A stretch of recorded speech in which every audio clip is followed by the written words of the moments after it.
Welcome, everyone, to another exciting episode of Creatives Chat, episode 50, featuring Virginia. After show Convo. We're going to continue where we left off with Peter and Virginia. Our show will begin now. Streaming from Retro Earth Studio and brought to you by wearehistorically.com, Conscious Brand Apparel, and Learn to play jazz piano like a pro, by a pro, with Jazz Piano Pro Essentials at jazzpianopro.com. everybody, let's meet Virginia. The one thing that really stands out about the I guess you would say the full moon ritual and experience was that focus of first time of feeling not worthy of love. How did that come up? Like, that seems like such a very spot on target to really look at someone's pain and root of suffering. As we went round, as we started the ceremony, I asked each person what it was that they want to let go of. And a recurring theme was self-doubt, and not loving yourself enough. And it was all various themes of that. I think within self-doubt is the feeling that we're not enough, which comes down to it is lack of self-love, being taught that we're not worthy of love. Yeah. I think basically all of our limiting beliefs, when we really get to the core of them, is feeling like we're not worthy of love. So if there's one question that you're going to ask of your subconscious mind about something that needs to be cleared, this can be one of the most powerful ones. Yeah, going straight to the roots. Yeah, and the way I see it, is our journey is about coming back to unconditional love for the self, for others, for this experience. And when we crack that nut, when we crack that code, then I think our work here is done. We probably wouldn't need any future lives, or we would have ascended. Isn't that it? Isn't it coming to complete unconditional love for the self? That is the journey. Yeah. Anyone can claim that they've got it completely down, right? That's super powerful. No, I love that. And I think that's always the kind of most interesting aspect of spirituality is when you get that taste of, a still mind, when you get that taste of oneness, when you finally start to trust life and know that you are life, there's still those last few threads of attachment that are still carrying the same weight, but there is so much stronger of attention that those seeds of doubt become even stronger, that the unworthiness starts to creep in even more when there's the shortcoming. And I find that aspect of unconditional love is incredibly important. Yeah. I just had I had to download while you're in the middle of it because of it, because it was just oh, yo, yes, this is magic, this is the stuff that really can transform people's lives when you look at that one moment of that first letdown, that first heartbreak. And it happens so young. Yeah. It happens so young. That's the fascinating thing about it. Oof. Yeah. It's the wounds of our heart that teach us the most. I've been sharing this in my yoga classes as well. I think I can't remember where I read it, but many native tribes, I think even Native American, maybe Aborigine, the shaman couldn't become the shaman until they'd been wounded in battle. They weren't deemed wise enough until they'd had that level of pain. And then that's when they were qualified. Yeah, I could see it. So it is our pain. And that's the most beautiful thing about, which I think is probably one of the largest misconceptions of spirituality, because it's gotten, especially here in America, there's been the bad connotation and association with the hippie movement, and it's oh, everyone that's into spirituality is just soft, they're super weak. It's no, I find the brightest lights have been through such the greatest trials and tribulations of pain and suffering. And that's how you know it's a really sincere healer, is like they still keep the smile. You know, they didn't let it put out their light. Exactly. But, oof.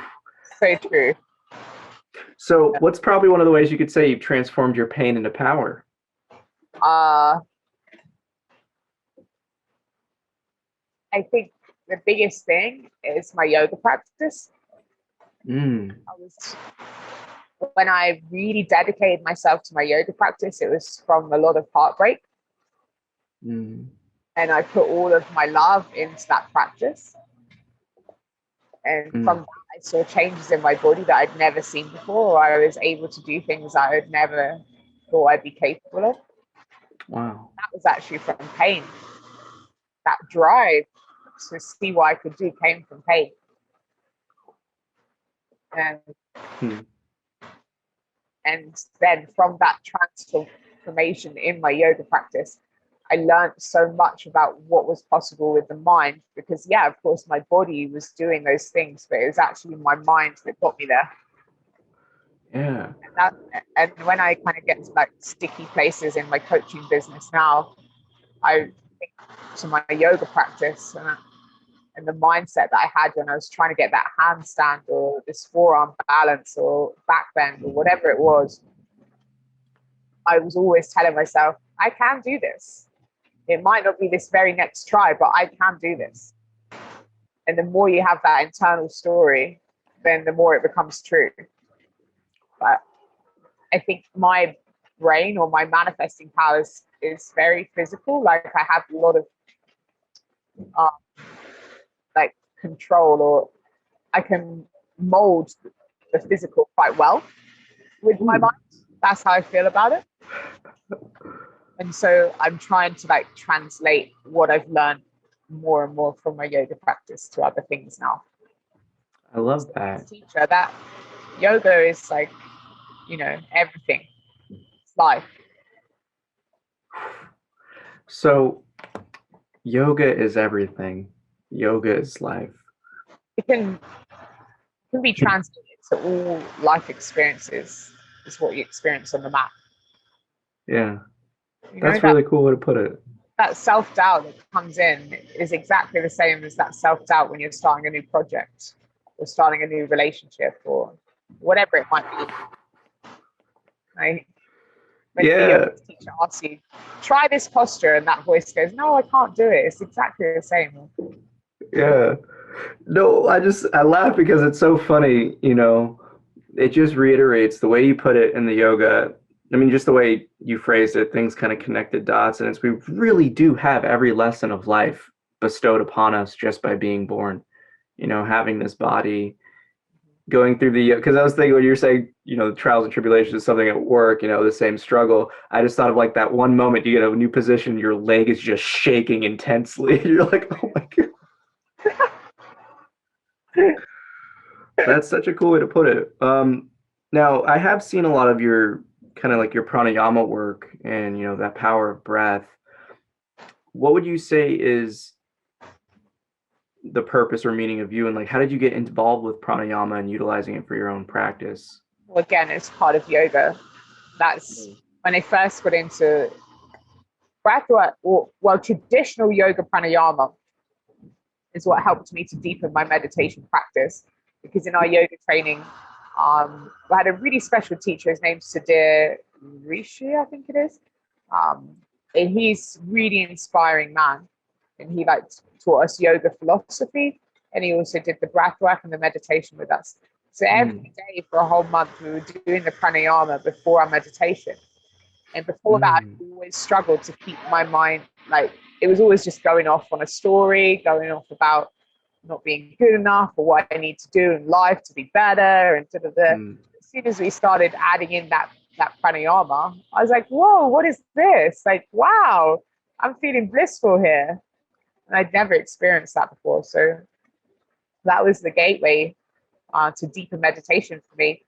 And then more recently, like we had a breathwork camp here where they go all in for the breathing, like it's like a psychedelic experience. You know, you do 40 minutes continuous breathwork. a continuous breath pattern. And you Yeah. hold the breath for as long as you can.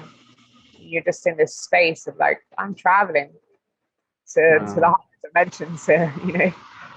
So it's really powerful, and Yeah. you can feel your vibration is raised instantaneously after the Mm. practice.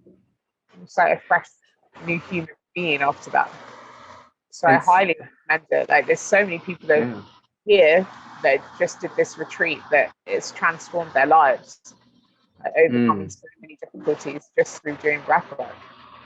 Because when we think about it, a lady, she said it here, it's like the first thing you do when you enter this life is inhale, and the last thing you do when you leave this life is exhale. Everything else is just the in between. Yeah? It's just one breath. Facts. Facts. Yes, yo. No, I love it. And that just goes to double down on the point of how important it is just to be conscious of breathing. And then when you come to understand the energy component too, it's you're literally filling out the vehicle with prana. We're swimming in this ether, this ocean of energy. And when you align with it, when you really allow yourself to consciously, I found one of the more to combine and add on to the pranayama practice, I've always found that whenever I do conscious exhalations, like focusing on expelling attention, or it's like what you kind of did about the emotions or the thoughts, like commanding it out of the body or the form of the or the mind, instantaneously I feel it just leaving and the body becomes lighter and lighter. And I know a lot of people, their association with breath work is really, I feel like it's the Wim Hof method, but Okay. I think that's just, I mean, I think that because that got mainstreamed, you know, but in truth, I was like, when every time I listen to that guy, I was like, he's just talking about pranayama. Like, what is he doing? Like, he's copying this from like the ancient Vedic text, you know, like, come on. Yeah. They've been doing it for ages. Yeah, it's not just Wim Hof. Well, But I think there's nothing wrong, you know, when things become mainstream. I think often I had somebody have a go at me not the other day, it was like a couple of months back, like, you're not referencing the ancients, but I think it's a good thing, you know, things become mainstream, because if it's getting out there, it's getting out there. yeah. People are doing the breath work and they're not like saying a prayer to the ancient Indians every time. Doesn't matter. Yoga Nanda, they brought yoga to the West for a reason. They wanted more people to use these practices. Yeah. And the most spiritual of us know there is no separation. The most spiritual of us know that nobody owns knowledge. You don't own it. It comes from higher consciousness. Everyone just got a download. You're passing it on. So Yes. people to berate others for sharing practices, I think it's kind of like putting a negative energy on something that really needs to be shared with as many people without drawbacks. Yeah.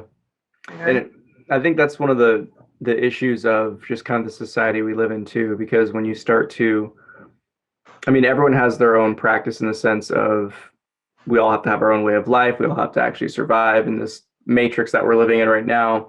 But to kind of, I call it like almost spiritual materialism, right? Where it's, you know, people get caught up in like oh, I'm doing this for X amount of times. I'm doing this for X amount of that. I find that's the one most, I find that's the thing right there that it deters people from the purpose of the practice. And that's always kind of bringing it back to self, bringing it back to your own consciousness. And I know that, you know, especially here in the West, we have that concept of, you know, tripping and just enjoying your trip or having bad trips. It's just like, oh man, like these are super powerful healing tools. These are consciousness expanders. Like you're tapping in, like, and when we disconnect from just like the base or the lesser satisfactions or vibrations, we can use any type of method to really transcend. And that's the powerful concept of just, you know, being conscious of the breath, being, you know, giving reverence to whatever you're going to consume, whether it be mushrooms or like ayahuasca. It doesn't really matter. You know, everything's going to teach you and bring you to a deeper understanding of yourself. So I'm just very curious, like in your pranayama work, has it activated like Kundalini experiences for you? I think it's just a small amount. Mm. You get a taste. Like I had a Kundalini awakening, but this was through marijuana actually. Do tell. when I was about, I think I must have been about 21. But there's always like that reminder, like, oh, that's a slight little bit of that exact same feeling I had many years ago. So I had a similar experience after the breathwork here just the other week, where it's like you're connected to all of consciousness, the bliss of life. And I think actually, for some people, it's a better route is to do things little by little by little by little, to just get that little taste after a breathwork session, to just get that little taste after your meditation and build these things up, because they do say, you know, with this Kundalini energy, if you get a rising of your Kundalini energy too fast when you're not ready, this is when people can lose the plot. They go crazy. And many people are getting, you know, into plant medicine now. And I just made a video saying, you know, it can change your life. And I've already shared with you how transformational it's been for me. I've done a bit of groundwork, you know, Right. I've been in my meditation practice, I've been doing my pranayama, I've been delving deep already. Yeah. But just going into this and going, yeah, I'm going to do ayahuasca, and they've got no grounding in it. And then that's when you launch off and you don't come back. Right. You can't focus on ascension if you're not grounded. I know a few people that they just didn't quite come back to the physical, you know? Oh, yeah. So you do talk a lot about manifestation, and what would be a little crash course without infringing on your own IP for your courses? What would be a little manifesting 101 for the listeners? Well, first of all, you have to know what you want. It's the biggest thing that I deal with my coaching clients. Well, what do you want to manifest? I don't know. Right? If you don't know, then it can't come. You got to get specific about what you're manifesting.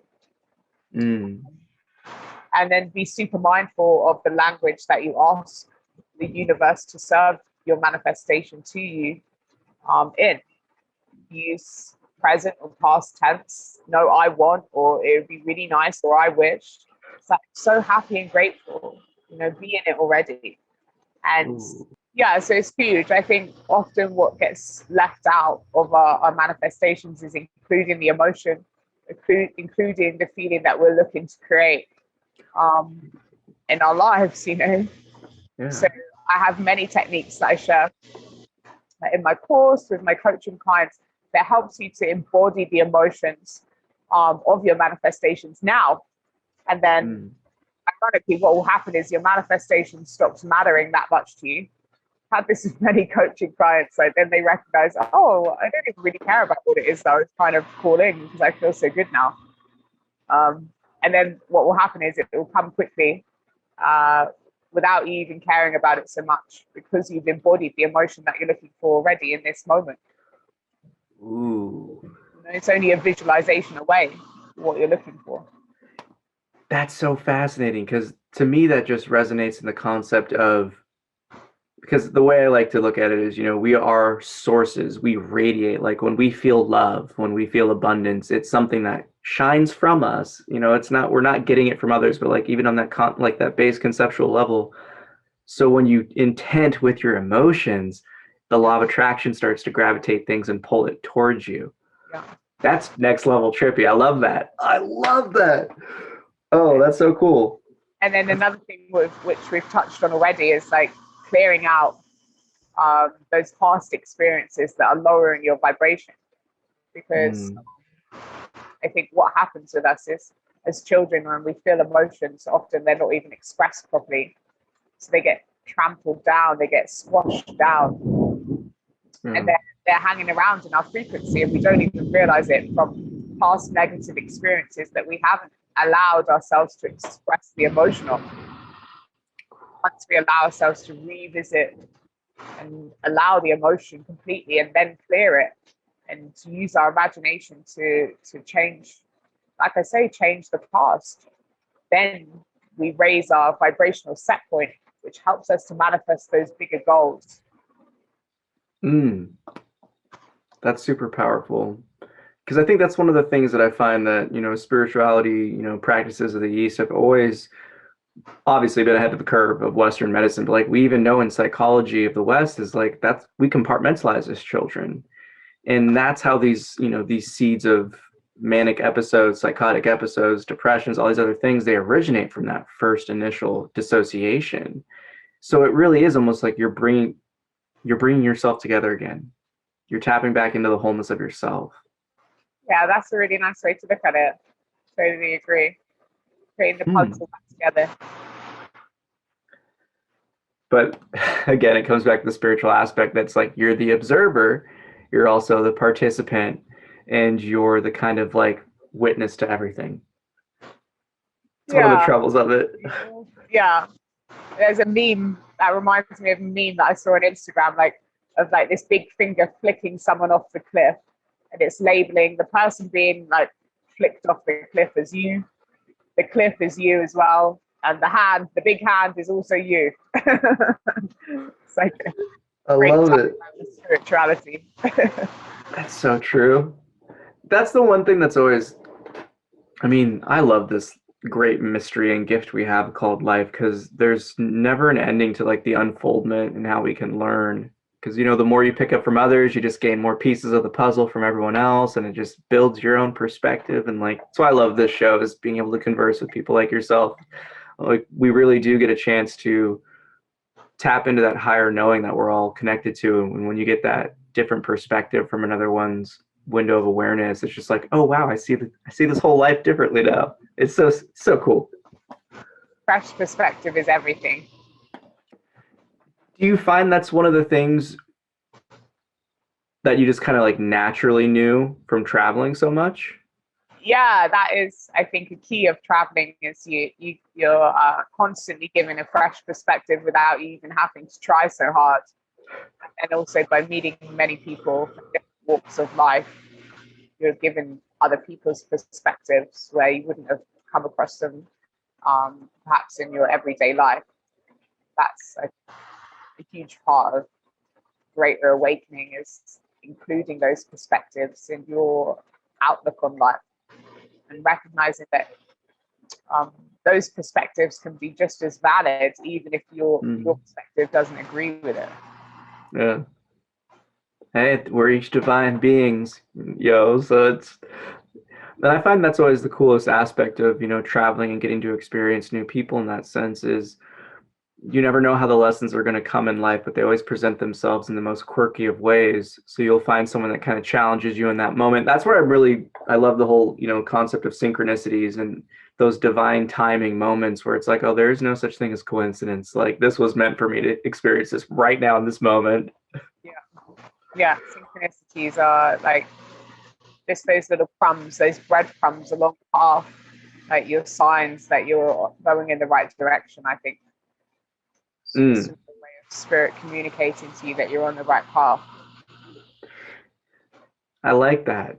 So when you say spirit communicating with you, how can you communicate with spirit and have these opportunities of grace to be more apparent in your own experience? This is the difference between prayer and meditation, isn't it? You know, speaking to spirit. Meditation is allowing spirit to communicate through you or connect with your physical embodiment here. That's how I see it. I've heard it spoken in that way before. I love that. It's funny because I honestly, it slips my mind where it came from, but it was a statement of, you know, if people really understood how much their guardians, their ancestors, their angels were just waiting in a huge queue to help out, but no one's asking. Yeah, you have to do that. I put that in my book as well. It's like you can ask spirit to help you, but have you actually taken the chance to do that? Pulled out like angels, guides. If you're there, can you show me the highest path? Can you give me some guidance here? We are in a reality of free will. So often we are left to our own devices until we ask. And then that guidance will come through so clearly. One of the things that I saw for your services was distance Reiki healing. how did you get into Reiki healing in general? And It's something that I've had before, and it helped okay. me to create a shift in my life. Um, and I've studied some of it here, and I've studied online, and then offering it here with clients to learn. As you know, the only way to learn this healing is to feel and tune into the energy. So yeah, so it's a journey that's only just beginning. But as I help more and more people with it, the more clear I feel that this energy is powerful, and it has a place, I think, in the evolution of our culture. This is part of the awakening, is recognizing that we have the power to heal ourselves. We don't need to turn to medication and chemicals. We have energetic power. Yeah. So is that how you got into the distance aspect of it? So the distance aspect is like, it's no different from doing it in the physical. It's just you have to be a little bit more sensitive to the energies, right? Yeah. Because when you're doing energy work, then time and space really they don't matter. 100%. 100%. So I guess that's the next question. You touch upon the concept of free will. Can you help heal someone that doesn't want to be healed in that sense? Well, it's not taught for you to do that. You can heal somebody without even communicating with them verbally, but you can ask and tune into the energy of their higher self and see if that's within their energy, if that is their highest path. Because we can't judge what another soul needs from this linear perspective. Like, we step in and help somebody with an illness or with an emotional problem, but from a higher perspective, from their higher self's perspective, you never know that illness might be on their timeline for a reason. That might be their highest timeline. We just can't see it. Yeah. Some souls, we come into this body to have a certain drawback, a certain limit, a certain challenge for our whole lives, and that is because that soul is highly evolved. There's a lot of work into past lives that I've delved deeply into. Michael Newton, he's a great author and regressionist, Dolores Cannon, and many of these accounts come through, like highly evolved souls are going to choose really difficult lives, really difficult timelines, but that is actually they're doing their highest service to live that life. So sometimes we think we know best, or we must heal this illness, or we must get rid of this and that.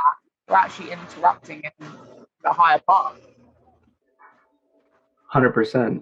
And I find that's the concept of getting caught up in the temporaries. We forget the objective, kind of big picture component to what we're really intended to be going through. How many times we ask for, oh, I wish this would end. Why is this happening to me? But how many opportunistic lessons and really just that divine grace we receive from living through it is more than anything. And I find that's kind of we touched upon dark night of the soul, like right in the beginning. And I find that's what really society and humanity has been going through with this whole lockdown. We have an opportunity to really learn or repeat. But it's been nice to see that there's been so many healers, being activated and raising the vibration of everyone with their own journey of unfoldment. Even though it's a challenging time. Oh, yeah. But we'll survive. We'll survive. I'm hopeful with that. Not surviving, we're thriving. Right? Oh, I like that. I like that. See, that's another shirt right there. What are you doing? Yeah. So what other big projects and things do you have lined up? I'm really excited to hear more about, the work at the Spiritual Retreat Center you're doing and just the future. Yeah, I think my next goal is to do an in-person retreat with some friends that have come here. And then my next online course, I'm going to be doing a longer, more in-depth online course. Seeing where that goes, I plan for I put certain manifestations in the pipeline, but also I open up my timeline for the highest good. So that often means you don't know the whole pathway,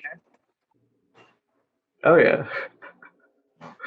You have the intention of A and you want the end result C, but as I say, life provides the B.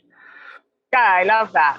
I'd love to write like a book, like not just an ebook, like a longer book, but this is something maybe within the next year, a goal of mine. The question is on what? It would still be on self-help or manifesting, but just something a little bit more in depth, maybe with a little bit more of my own story in there as well. Well, it's in just the glimpses behind, the story that is Virginia, it's been really interesting just to see the diverse experiences globally that you've had, and just the traveling component to me is always really fascinating because it takes a lot of courage just to kind of peace out for months, like a lot of people really they cling so tightly to the normality and the habitual cycles, or I see it as monotonous, but that's everyone's bread and butter for some people. And thank you, Virginia, so much for coming on the show. Thoroughly enjoyed the conversation. Roll the outro.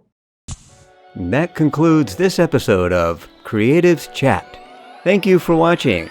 Join us every Thursday at 3:33 p.m. Pacific Daily Time as creative minds get together and chat about who knows what. View more episodes on our YouTube channel.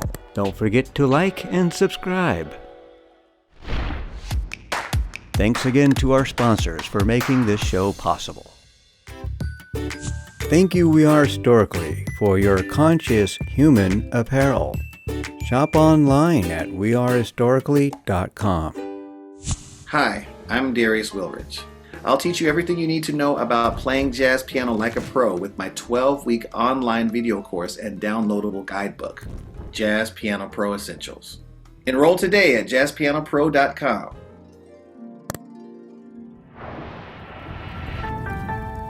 Thank you for joining us. Have a happy always. I love it. Change and transformation, manifestation. Yeah. Click the subscribe button to be notified of future episodes as we chat about who knows what and why.